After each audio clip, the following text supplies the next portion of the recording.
already Mm, see a lot of familiar people here. just give me a sec. Okay. So today is going to be a very interesting webinar.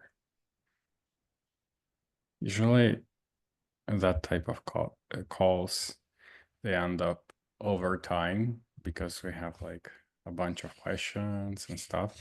But this time, I have a hard stop. So we would have to figure out how to kind of. Okay, Nikita, can you tell a little bit about the plan for today? How we're going to do this?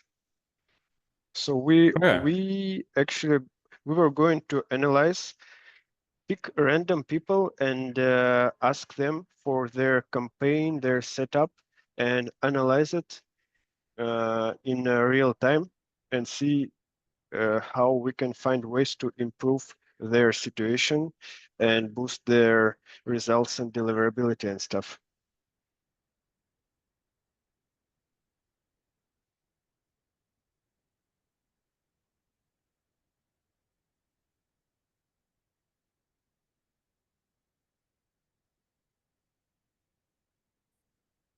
Yeah. So the plan. Sorry, I was switching between the tabs. So the plan for today is to give you like tools and theory behind how to always land an inbox and never have deliverability issues. Because essentially with Maildoso, and by the way, pretty much everything that we're going to discuss today only relates to Maildoso.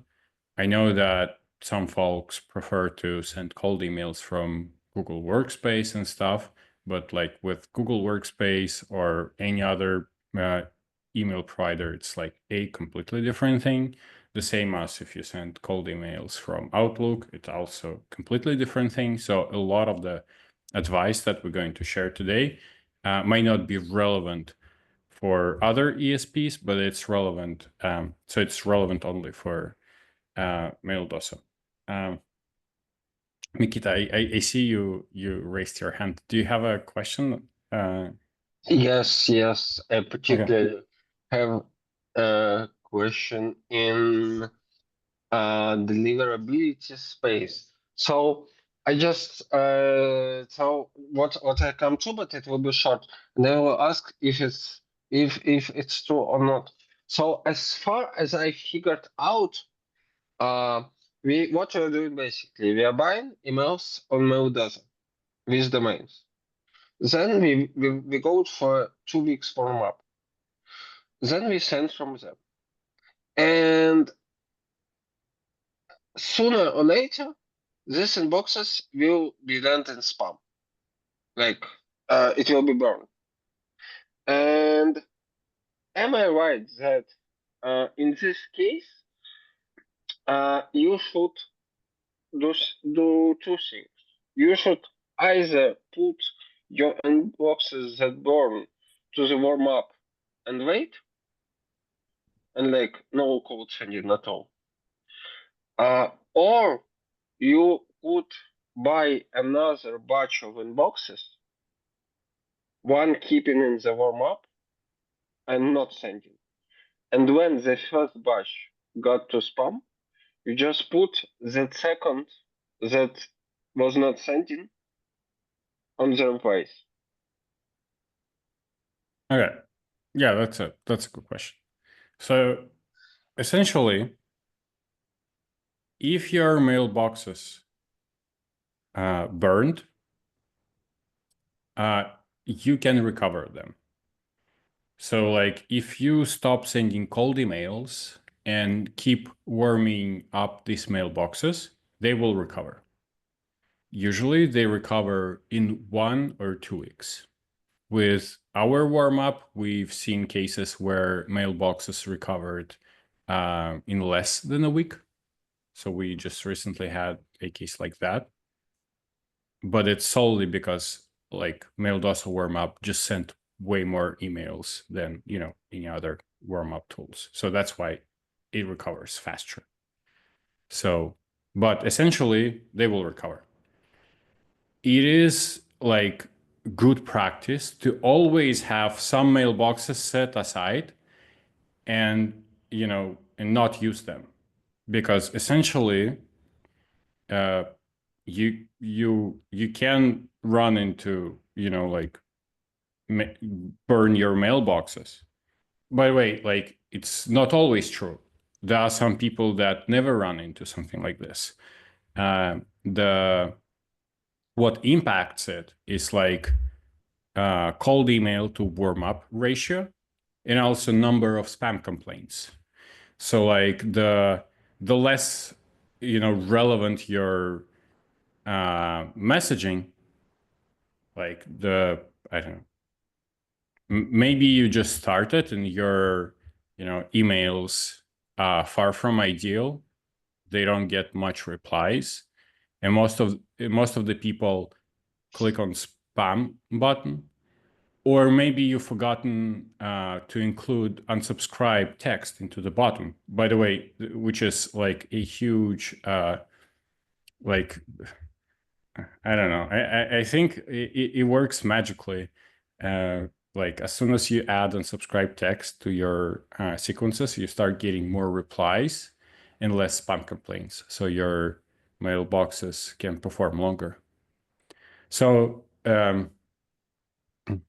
and then if you notice that your mailboxes,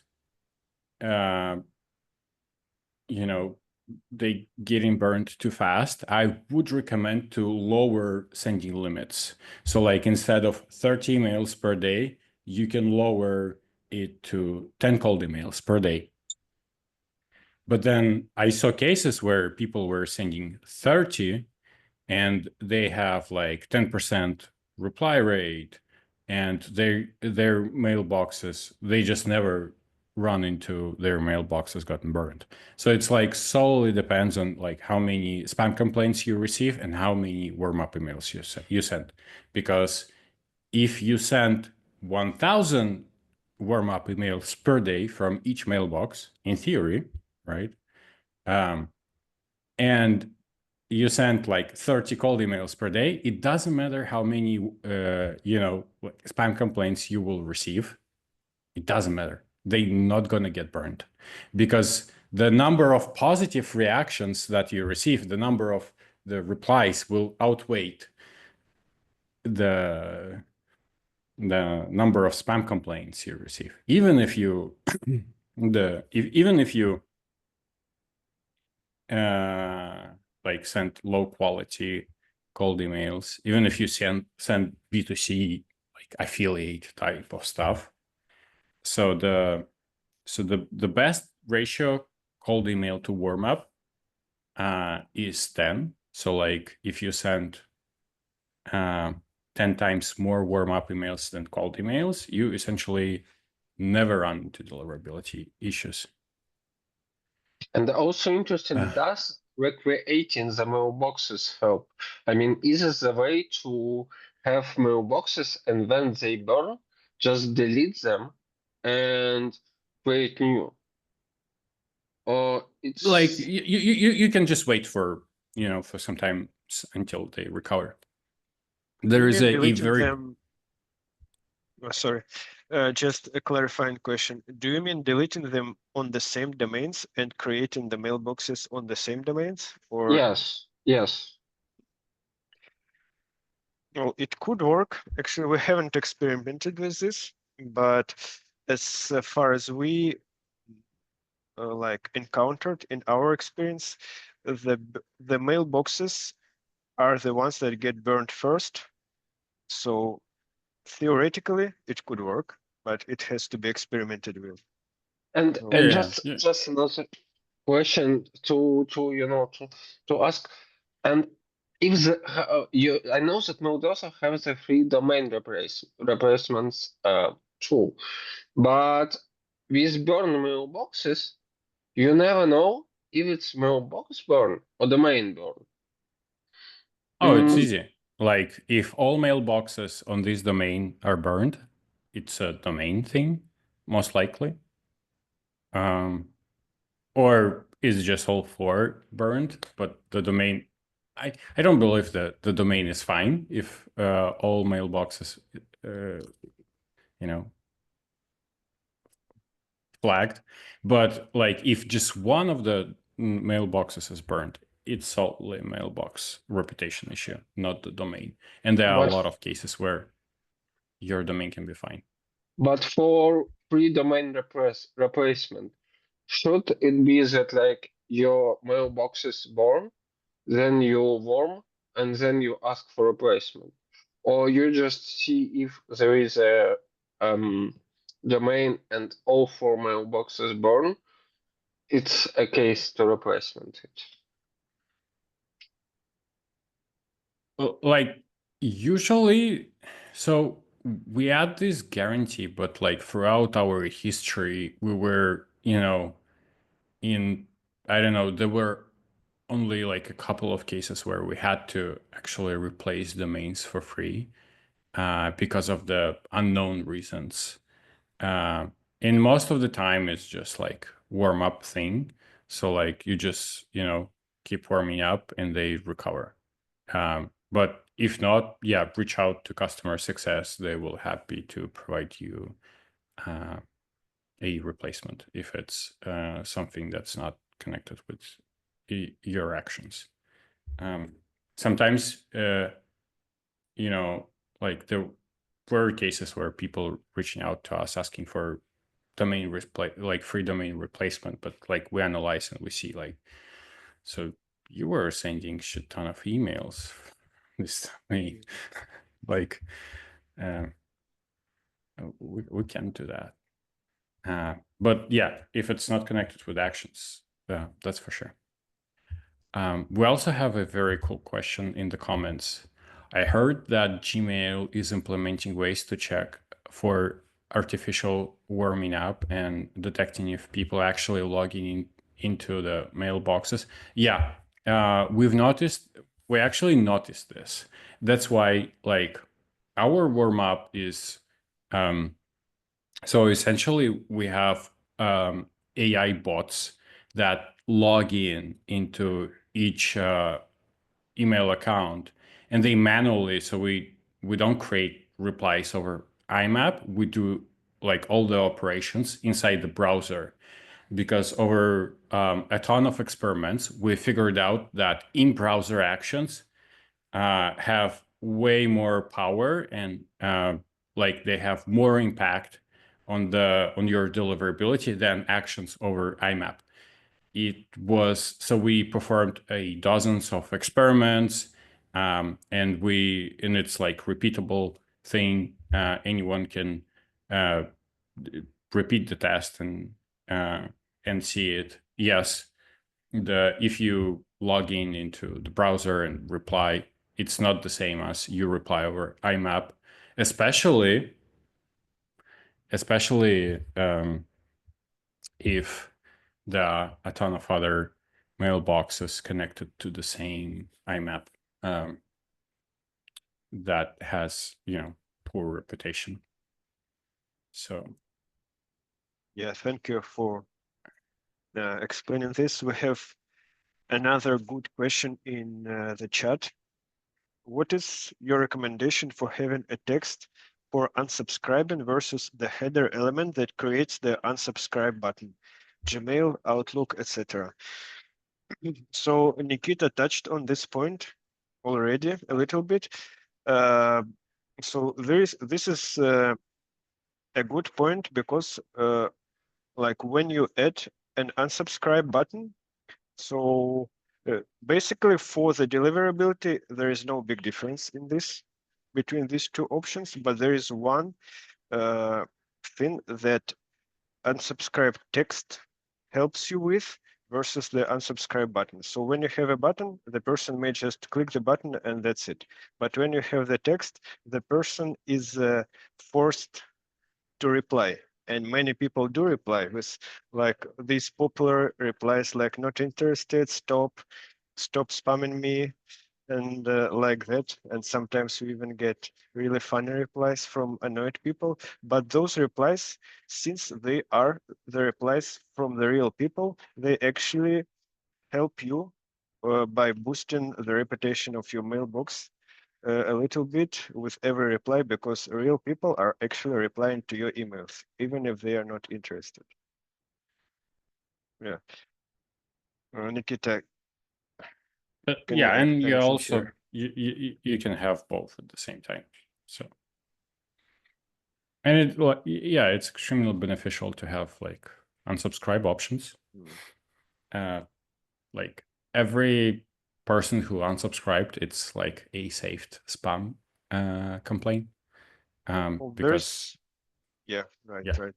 There is, otherwise, yeah, you have to, if you're sending within Europe, there are GDPR rules and there are also country-specific rules, and some of them may actually require you to have specifically the unsubscribe link. So you just have to check the country rules. Like in the United States, United Kingdom, unsubscribe text is totally fine.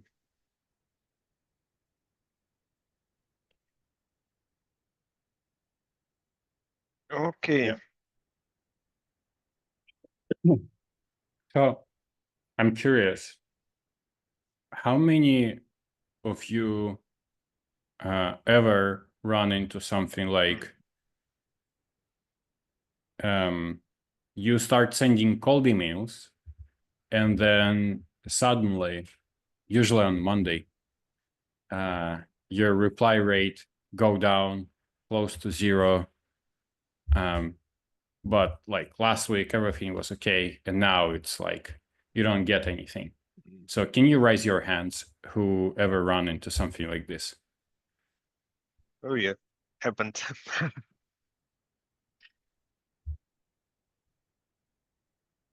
Okay. All right.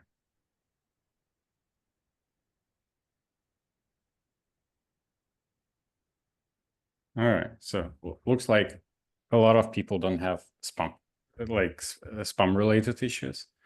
So not that many hands raised, but here is the okay, yeah. So here are the, there could be, with at least like if you use Maildoso mailboxes, there could be only two reasons why it happens. Like the first one is your mailboxes gotten burned. And what does it mean? It means whatever you send from these mailboxes, regardless of the content, it doesn't matter like what type of content you send, it will end up in spam.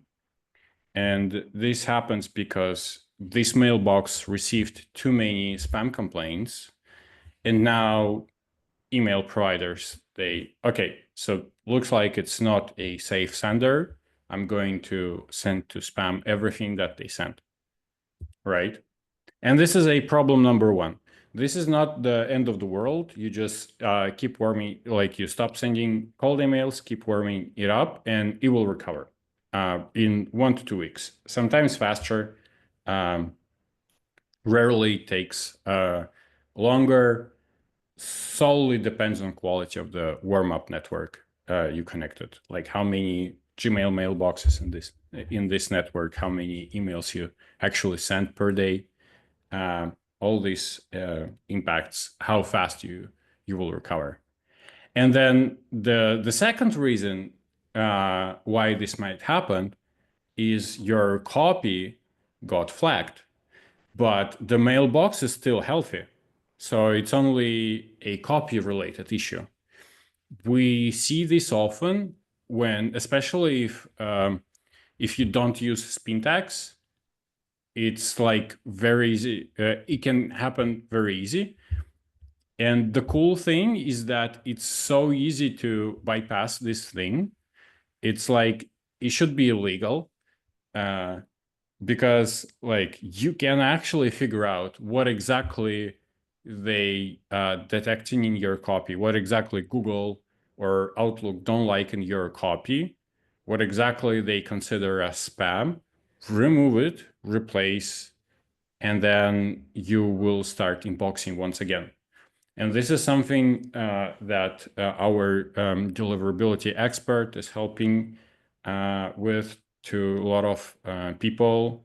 He just run these tests and show, okay, so if you just remove this phrase, or if you just remove this thing from your signature, or if you just update your subject line, you will get back to inboxes.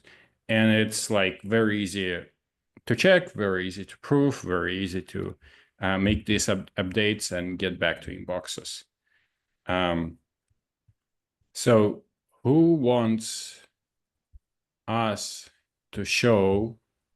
Can you raise your hand or comment something in the chat? Who wants us to show the exact process of how you can identify what exactly Google or Outlook is flagging in your copy so that you can recover? And while you're typing, I can, so basically the number one question is how to figure out what type of issue you have. You got mailbox burned or copy flagged. It's like, so because it's the first thing that you want to identify why you have lower replies. So essentially, you can always check the Google score and Microsoft score. If it burned, and then if your vast majority of your mailbox is burned, or like mailboxes from which you send emails, it is certainly a problem with the reputation. But if they with high like high Google score or moderate, but then you still don't get any replies, and then you switch to spam report on Maildoso, and then you see, I don't know, like 10% of emails land in inbox, it's certainly the copy issue, and you can easily recover it. So I'm going to show you how you can do this. Hold on, I need to log in into my Instantly account. Okay. So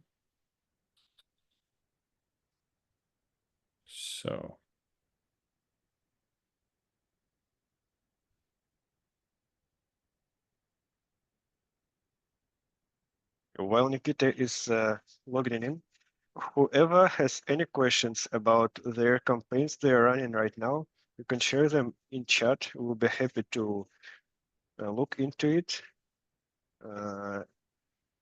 dive into your issue and break it down step by step, how this can be done better, how this can be improved. So don't hesitate. Feel free to ask away anything. all right. So I'm gonna share the screen.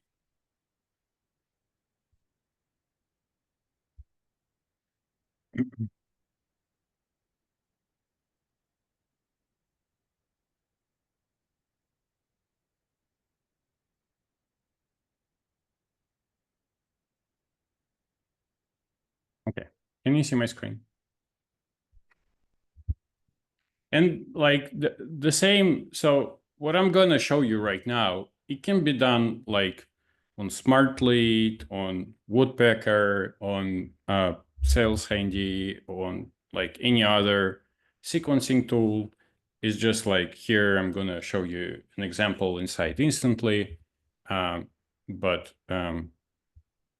So essentially you can figure out what exactly email providers flagging in your copy by running multiple spam tests and iterating over them, and like remove different pieces of your email until you find what exactly being flagged. And you will see this is like always a magical moment.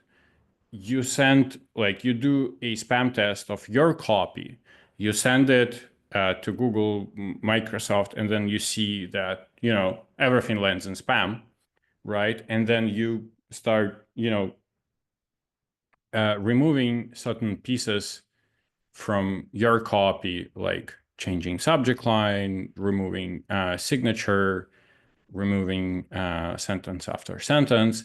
And then when you find this, like what exactly they flagged, you will see that all your emails will start getting into inbox.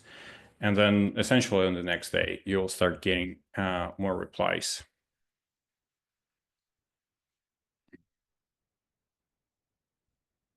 Where's that? Okay. So essentially, I don't know, we need to create a new spam test. And then it is one-time spam test. We're going to send it from instantly.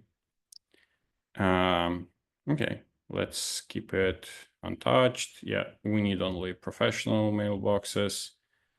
And then you select the mailboxes from which you want to send cold, like the spam test. And then let's say you use you check select a campaign, step 1, and the email copy.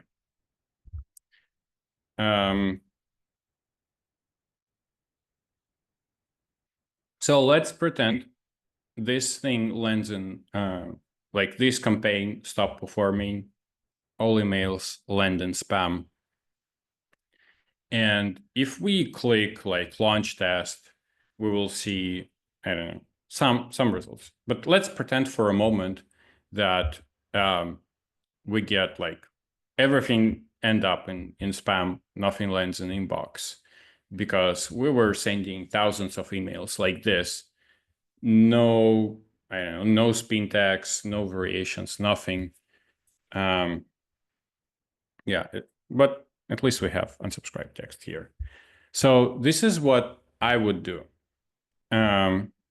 First of all, I would make sure the settings here of the spam tests are exactly the same as your original campaign, because like if you send HTML emails, or like if you send plain text emails, for example, it's better to send plain text emails in the spam tests as well. Otherwise, you might not like the spam test results will be misleading. And we saw people saying that most of spam tests are unreliable because like they always show that I land in inbox, but in reality I don't. And in 99% of the cases like this, what we see is that the email that they send to spam test doesn't match to what they actually sent. To the spam test, they might send, you know, HTML emails while, you know, like the real campaign is in plain text, or the opposite, like original email campaign being sent with in HTML format, and they send plain text to spam tests. Of course, in both cases, you will see completely different results. It will not give you an answer. We actually, there is a funny story behind this. So we personally run into something like this, like a long time ago, when we didn't know this trick, that sometimes sequencing tools might send to spam tests not exactly the same email as like you sent. So for example, in Instantly, there is like email preview. Who knows this email preview feature? When you inside your campaign, you can click on the preview button and just review your email. Who knows this thing? I just want to make sure you guys familiar with this feature before I explain. Okay. Okay, yeah. So some people familiar with this. So it turns out this thing always send emails in HTML format. Like you can actually send test emails or spam tests from like this preview thing. You can insert multiple recipients into. Okay, let me show you. So a lot of people, they do something like this. So like, okay, like that. They go to preview. And then they send test emails to spam tests to spam. Shit. Okay. Sorry if it was. Yeah. So, and then they sent emails to spam tests like mail reach or something, or like lockups from here. But here is the thing, like this thing will always send emails in HTML format, even though your campaign might have like plain text settings. So if you send in plain text and this send in HTML, your spam test results will be unreliable, because like in HTML format, this email might perform totally fine, but in plain text format, it all goes to spam, and vice versa, just because you were sending thousands of so from the spam test perspective, it's like, even though the text, like they are, identical from the content perspective, they are different because on the on the code level, they look differently. One has a lot of HTML code, another doesn't have it. So it's two different emails. So yeah, keep this in mind. So you can send. I wouldn't recommend sending spam tests from this thing, because like first, it's sent only in HTML format, and also there is no guarantee that even if your campaign is in HTML format, there is no guarantee it's going to match. At least like instantly never promised it's going to match. Is it clear so far? Do you guys have any questions?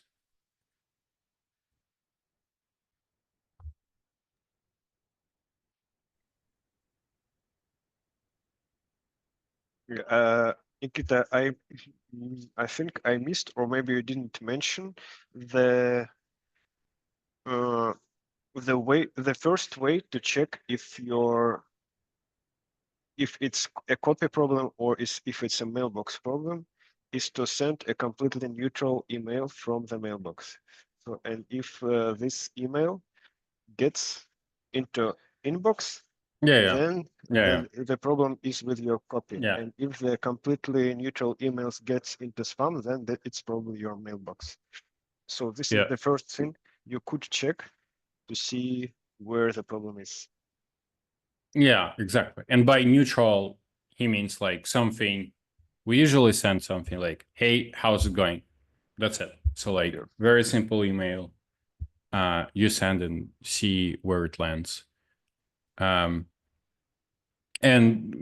basically, Maildoso already is saving you a bunch of time. We do this automatically every day, or not every 3 days for all of your mailboxes, and show you Google Score and Microsoft Score. So essentially, yeah. Okay, so so far, this is good. So so that's why it's better to use tools like this for spam tests, or if you can also send spam tests from email client. Just make sure it doesn't change the content of email, the code of email. And if it doesn't, you can send spam tests from your email client. So let's choose. Okay. So here is the copy.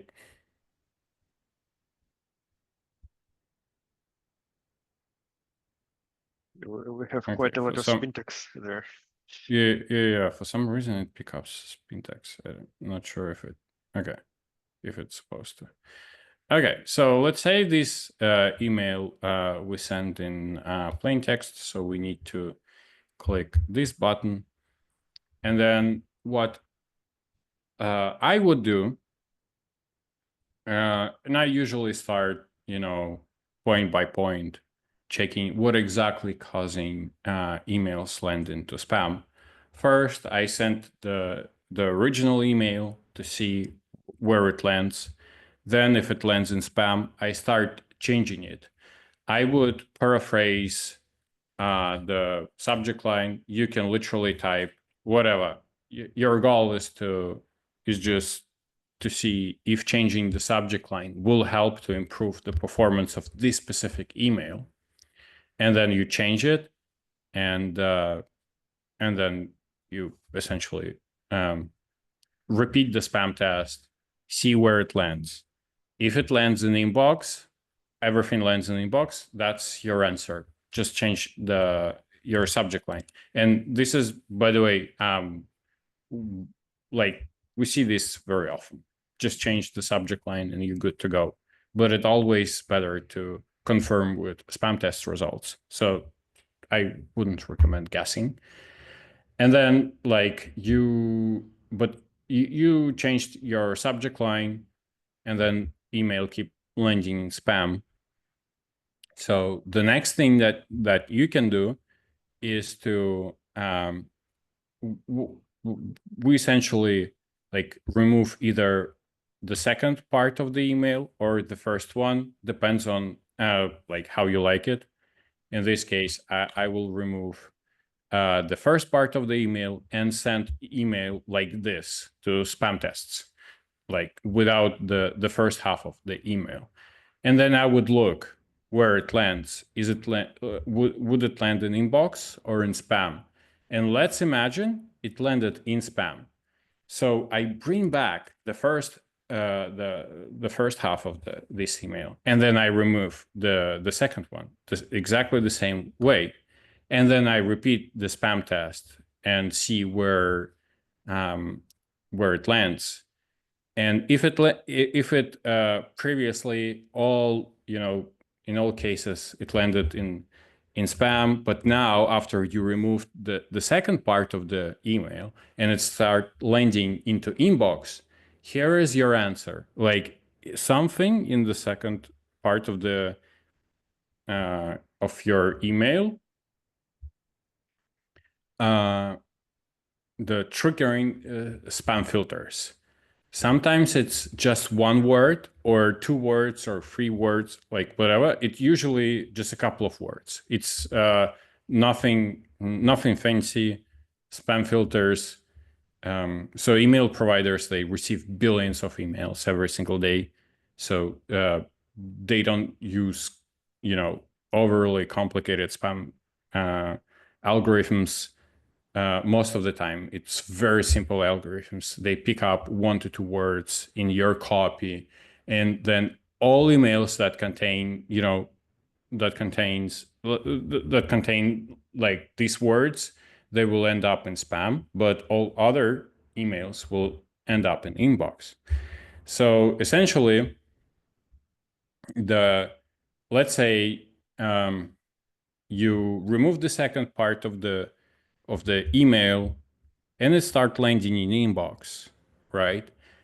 In this case, in most of the time, the problem is in signature. So you can repeat the experiment by bringing back the second part of the email and just remove your signature, just to see how would exactly the same email perform without a signature.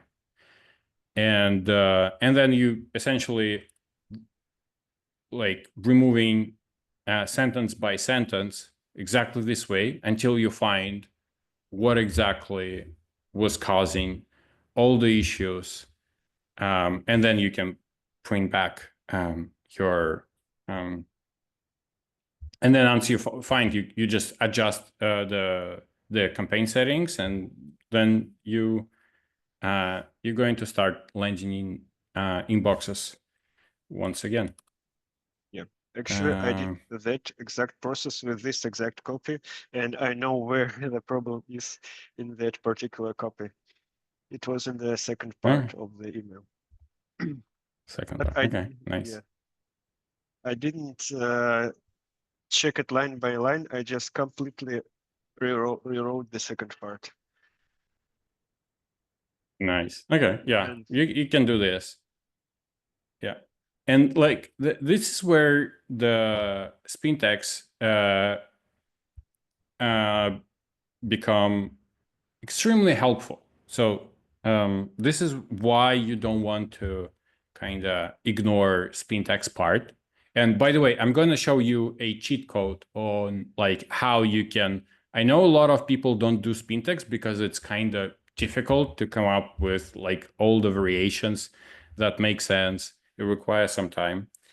I'm going to show you a cheat code on how you can make it faster. So, but essentially the spin tags will, this is what it's gonna do for you. Let's say the spam filters picked up a pattern, and let's say it's like these keywords, SPF, MX, DKIM. So they picked up, so they noticed that all emails that were marked as spam, they had these 3 keywords in it. And all emails that have these SPF, MX, DKIM keywords will end up in spam. But because you have spin tags, you have other variations that don't have these keywords. So while some variations will land in spam, others will still land in inbox. And if you do like the level of spin tags like here, as I shown,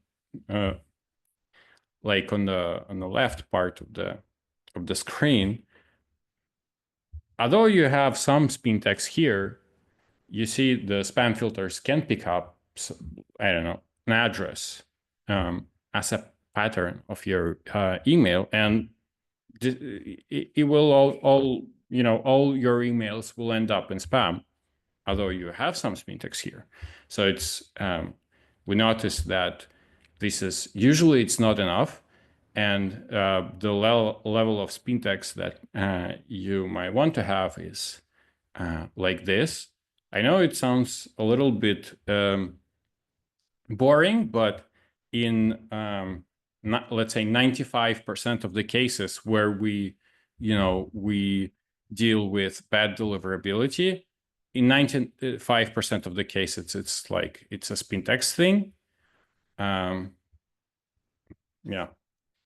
And then there is a tool that can help you do spin tags easily, and it's called spin.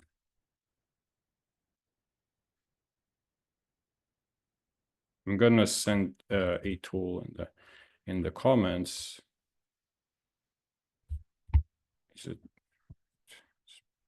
Yeah, so it's called Spintaxer AI. The link in the comments, so you can just copy and paste your original.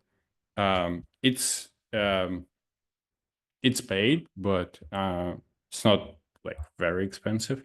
So you can copy and paste your original copy, subject line, and it will automatically create a ton of variations of your copy so that you can, copy and paste it back to your sequencing tool. And now you have a ton of variations.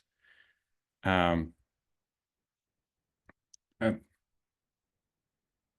you type in the comments if it was helpful so far?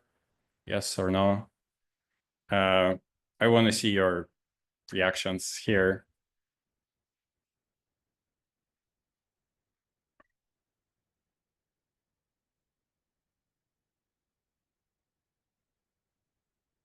Okay. So another cool thing that you can do, and it can save you a ton of time is is always have multiple campaigns running at the same time. But essentially, you only need like different variations of the first email. And if you have like 2, 3 variations of the first, so like they look completely different. They have different signature, they different messaging, subject line, and stuff. So if they are completely different, you will notice that, let's say you set up them as, A/B test in your sequencing tool, you might notice that one of the variations suddenly stopped performing while others still performing. It means that spam filters already picked up a pattern of just one variation, and because you have multiple of them, you still get responses, and you know that the first, and you need to stop the first, like the version A, so that you don't get, you don't get affected by this thing. This is an extremely like helpful strategy, especially if you send a high volume of cold emails, let's say 10,000 plus. You cannot send just one campaign, one text. It is better to have multiple variations, as you will just have like better performance in the long run. Yeah. It's an important Okay. notice that you don't need to have multiple second, third, fourth emails. Or fourth email is a little bit too much, in my opinion. But as long as if you have many variations of your first email, if it gets into inbox, your second and third emails automatically get into inbox too. So you only have to worry about your first email, really. Because some people may freak out at generating multiple variations of all their campaigns, including follow-ups. Yeah. Follow-ups, you can send, you don't even need spin tags in follow-ups. Like, just, just send them. And then you just only like these two things, like having multiple campaigns running at the same time and having like this level of spin tags inside your campaigns will save you so much of the headache on like deliverability issues and stuff. And I guarantee if you like tomorrow implement, like all your campaigns will have that much spin tags, and you have like at least 2 different versions of your campaigns running at the same time, I guarantee you will start getting more replies, and in the long run you will have like much more stable results. So this is something that we always do, and always recommend for high volume senders. This is something that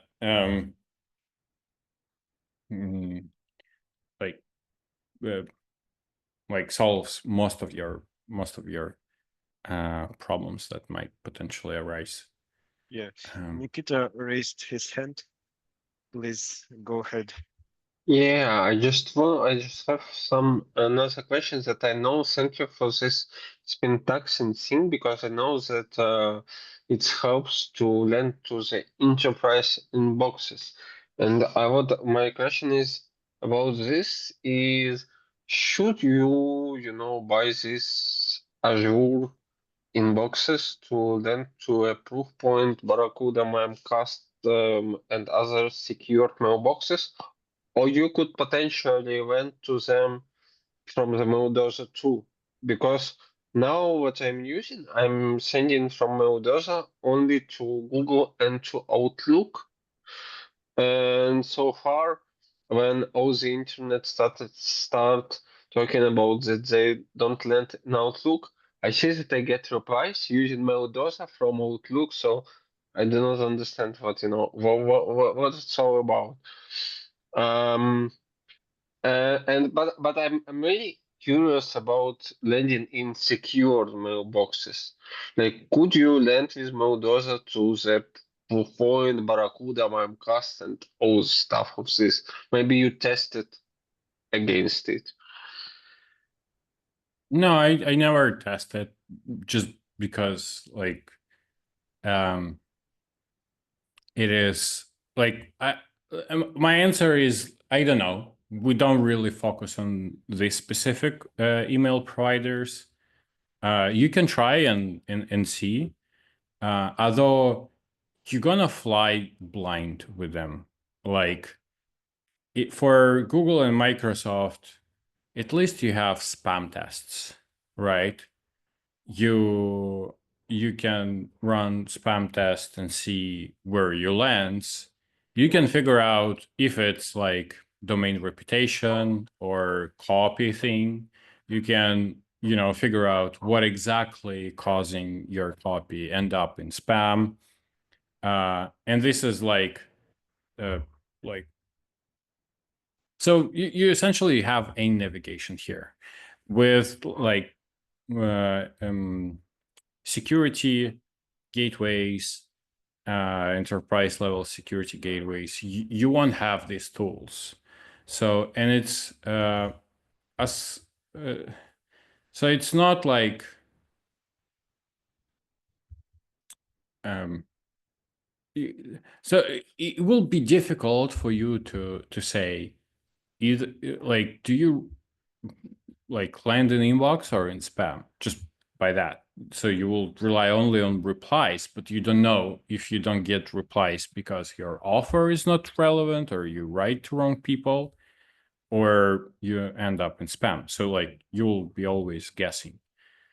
The general advice that I can give you on like these enterprise mailboxes is to kind of figure out like how you can send emails only to Google and Outlook, because essentially like you have all the infrastructure for them specifically, but with Barracuda you will fly blind. And it's not the matter of, like the everybody thinks that Azure mailboxes, you know, this, I don't know, they have some kind of secret superpower because it's Microsoft, but in reality, like, but in reality, the actually Microsoft is one of the. Let me find this one.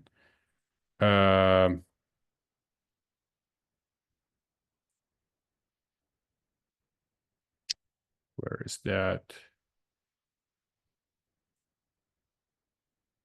Networks. No. So I'm gonna show you something. It's interesting here because if the Microsoft Azure is not that good and Google Workspace is also not that good comparing to SMTP, or like it could be good, but the cost is rise. So the main thing that probably you should use now is SMTPs because it's A, cheaper, B, it lends to both Microsoft and Google. Yeah. So here is the stats that Spamhaus publish. Spamhaus is one of the biggest blacklists on the market, and here are their stats. So according to them, most of the spam comes from Microsoft owned mailboxes. IP addresses. Sorry. So it's like solely about IP addresses. So because and then they see like who own IP address, and they can say how many of them blacklisted and stuff. So like a lot of people think that Microsoft IP addresses would perform better because they belong to Microsoft, but in reality, a lot of spammers and like use Microsoft IP addresses, and it's like widely known thing. So, and we actually test them. We don't see any difference between Microsoft IP addresses and, let's say, some Brazilian hosting provider. They literally perform the same way. It's just, Yeah. Well, Microsoft and Google probably just doesn't have in mind that you are going to send thousands of cold email campaigns from their mailboxes, so they don't build it with that purpose. So that's probably one of the reasons. Yeah. It might not be the best choice. But Yes, but before before you guys, Maildoso, it was no choice to what you use and how you yeah, set up. You either buy yeah, Google Workspaces or you buy Outlooks and yeah. Yeah, that's true.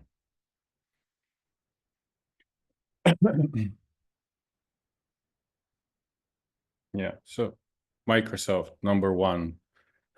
And like, by the way, Spam House. So one of the reasons why Maildoso, so like we don't use Microsoft IP addresses, although we could have. We don't use them because we know this. We've seen these charts, and we know that Spam House and other blacklists, they create like a ton of pressure on Microsoft to reduce, to at least have some sort of control, because like the Spam House can blacklist all Microsoft IP addresses overnight, and that's it. So like a large portion of their business will get, it's going to have like severe damage on the Microsoft. So Microsoft have to, and like Google also, a lot of other IP address owners, they have to comply. They have to kind of cooperate with them, because they know like Spam House or other blacklists, they can blacklist all their IP addresses if you don't cooperate, and then that's it.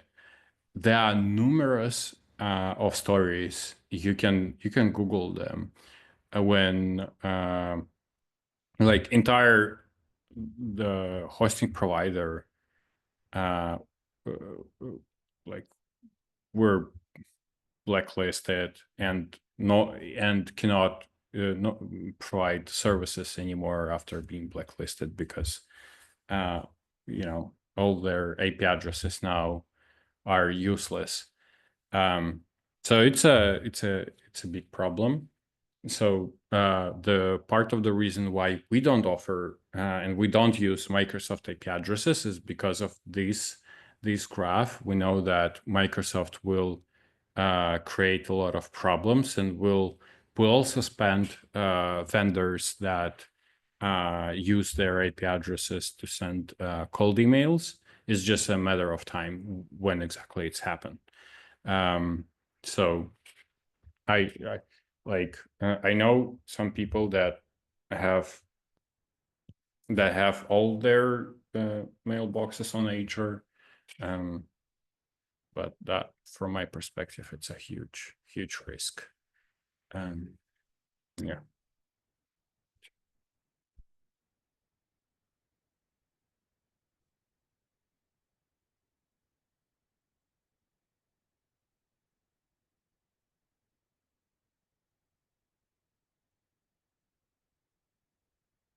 Okay, so we have a very interesting, question in the comments.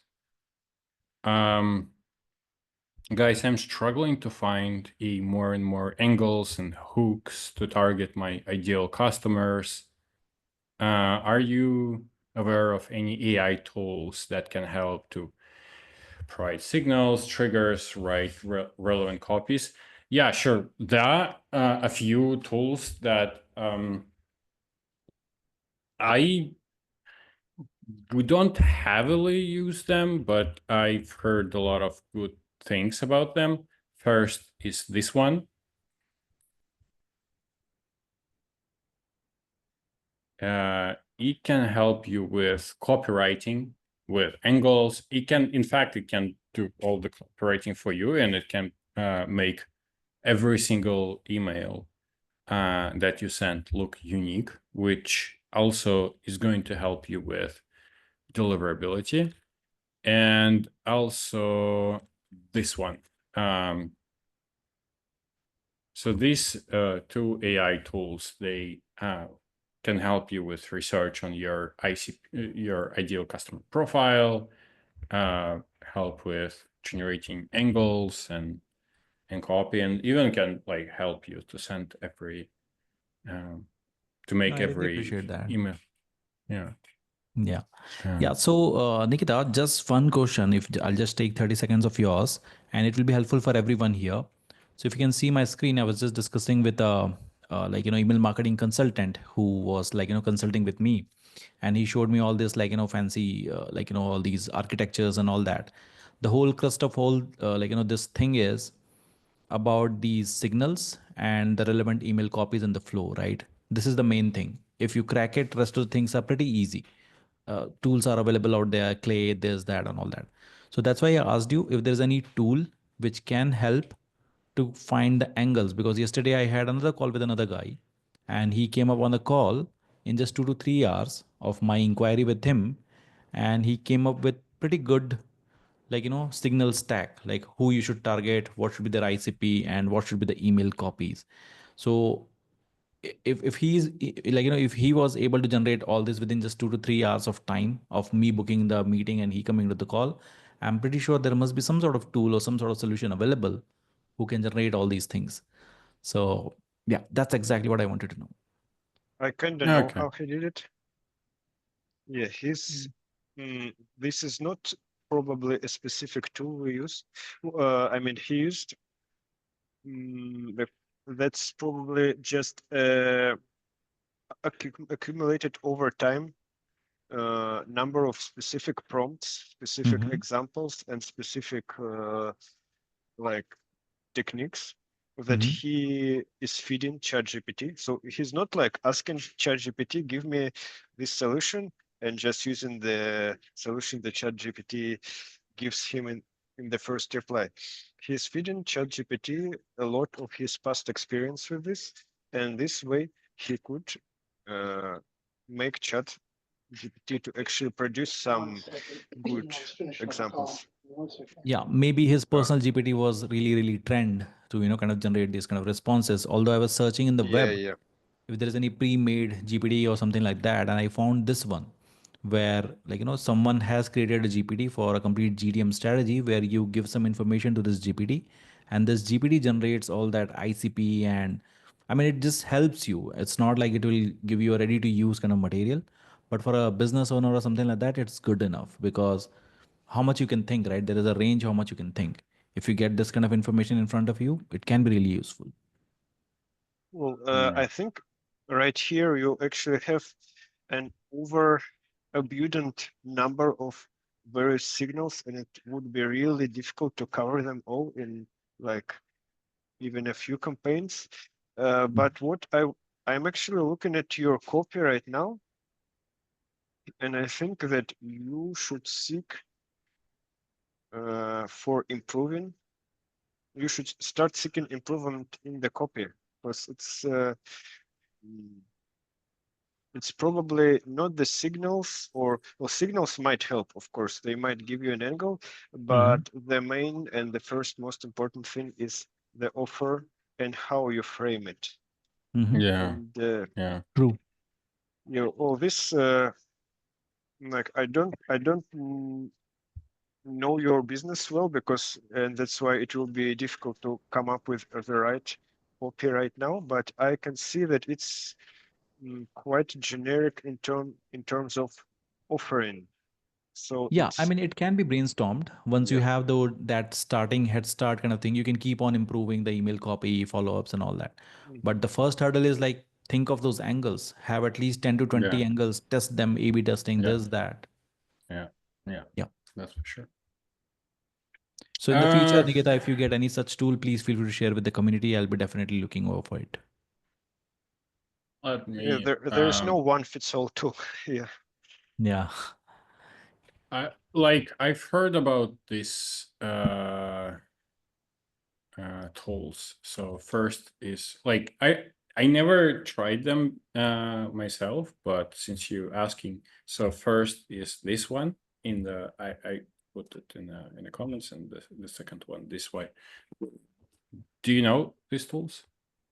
I haven't heard of them. Common rule. Yeah, this one Yeah, is quite big, but but also expensive. have you? Yeah, have you tried them? Because Are you asking me? yeah. Have you tried these two tools? No, I didn't try any of them. I mean, Okay. I'm using my own strategy, like, where I'm sending 2 to 3 unique ideas of graphic designing and content marketing in the first email. So I'm getting like one positive response every 500 emails. Although that's very poor number, but I'm working around it to improve it and all that. Okay. Mhm. Cool. Well, yeah. So these tools, they can help you with signals, and then you can use the previous tool to kind of Yeah, help. definitely. I'll They explore can, them. yeah, they can help with copywriting. I really appreciate Okay, it. that's cool. Yeah. Okay, that's cool. So looks like we've covered pretty much everything we wanted on this call. Yeah, we have So one last question in the chat. Hey, can you okay. share a So- link to the GPT? I think he's asking for the example Vikas showed. So it's up to Vikas. Vikas, if you are ready to share, like Yeah, why your. not? I mean, it's not even mine. Like, I found it Yeah. somewhere in the web. I'm happy to help anyone. Just let me share that link. Sorry, I didn't pay attention to that. Mhm. I have just copied it here. I mean, it's a good tool. I mean, I was trying to explore it. The only problem with this tool is it is not asking relevant questions about your business. I mean, it's just depending upon the very first input you will give in the beginning. Ideally, the journey should have been started with a lot of questions which a real marketer would ask, and then this should generate those ideas. So that's the problem with this GPT. I'm working with my writer to kind of fix this thing. Let's see how it goes. Yeah, sure. Mhm. Share your results. We'll Uh, be really I'll do that. curious to see. I'll do Yeah. that.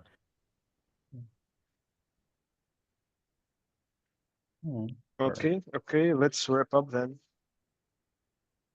Sure. Maybe until the next session you guys would be having, we will be definitely running some aggressive campaign. We are using your resources. It's really good.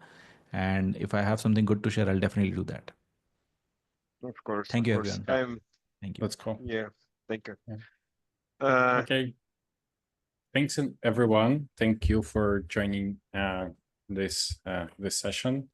Have a nice rest of the day, and see you next time. Same to you all. Thank you. Thank you. Yeah, thank you, Nikita. Yeah. Bye. See you.